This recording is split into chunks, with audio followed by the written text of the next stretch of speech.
లోకానికి ఎందుకు పుట్టాడు? ఎందుకు పుట్టాడండి ఆయన?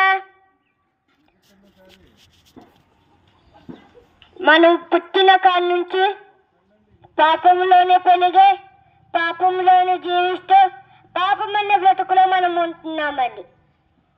పాపం అంటే ఏంటంటే ఆదాము అవ్వగారు చేశారు. పండు తినొద్దన్న పండు తిని అనించారండి. ఆజ్ఞాతిక్రమమే పాపం అండి. ఆ పాపం చేసి మనము నరకానికి పాడైపోతున్నాం. పాపం నుంచి రక్షించుటకు యేసుక్రీస్తు ప్రభువారు మన కొరకు పుట్టి ఉన్నారండి. ఆయన ప్రభు అయిన యేసుక్రీస్తు.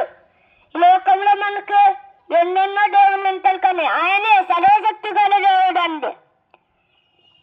ఆయన నమ్ముకుంటే పరలోక రాజ్యాన్ని దొరుకుతుందండి. ఆయన నమ్ముకోవాలి. మనం ఎందుకు నమ్ముకోవాలి? యేసు ప్రభు గారు మన కొరకు శిలువలో మరణించాడు. మనం చేసిన పాపాలన్నిటినీ చూసి నా కుమారులు అందరూ నేను కలుగు చేశాను, అయ్యో నా కుమారులు నన్ను విడిచేయరు అని మన కొరకు శిలువలో బలియాగమై లేదండి. ఆయన బలియాగమై సమాధి చేయబడి 3వ దినాన్న తిరిగి లేచాడండి.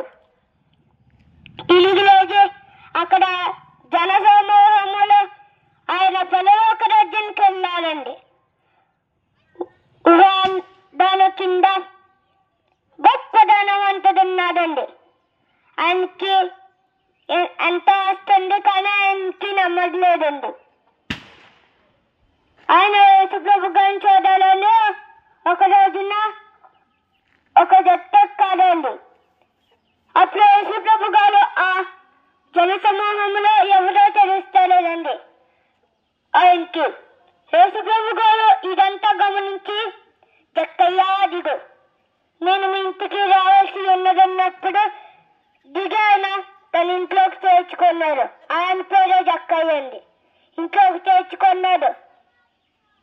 పరలోక రాజ్యాన్ని సంపాదించుకున్నాడు. ఈ లోకంలో మనకు ఎంత ఆస్తున్నా, ఎంత పాస్తున్నా మనల్ని రక్షించలేదండి. సర్వశక్తి గల దేవుడు మనల్ని రక్షిస్తాడండి.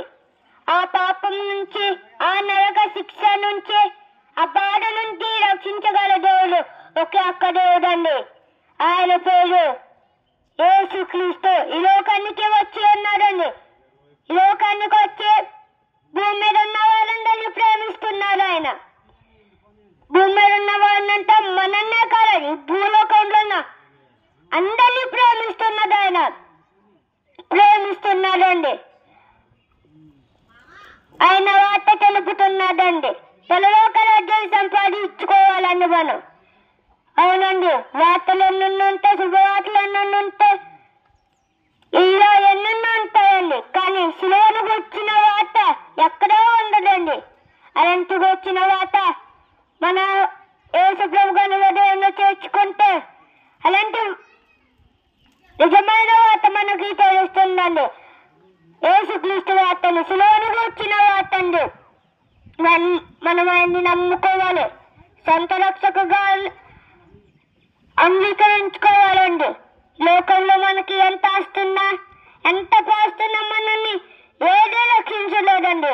మనం అనుకుంటాం లోకంలో నన్ను రక్షిస్తాడులే కదా, లోకంలో నాకు రక్షించలేదు కదా అని ఎన్నెన్నో అనుకుంటామండి. కానీ లోకంలో మనల్ని ఏది రక్షించదండి. ఆ నరకంలోనండి ఒక్కొక్కరు రక్షించగలదండి. ఆయన యేసుక్రీస్తు ప్రభువారు. మన పాపాన్ని ఎలా కడుక్కోవాలండి? మన బట్టలు మాసిపోయినప్పుడు మనం ఉతుక్కుంటామండి, సబ్బుతో ఉతుక్కుంటామండి.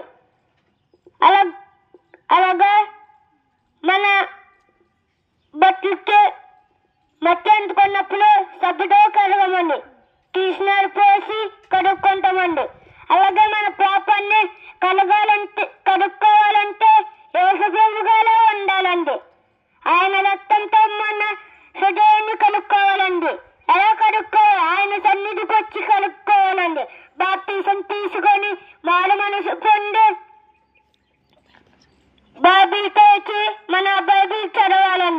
అప్పుడు మన పాపమంతా కడగబడుతుందండి. యేసుక్రీస్తుని నమ్ముదాం, మన సొంత రక్షకుగా అంగీకరిద్దాం.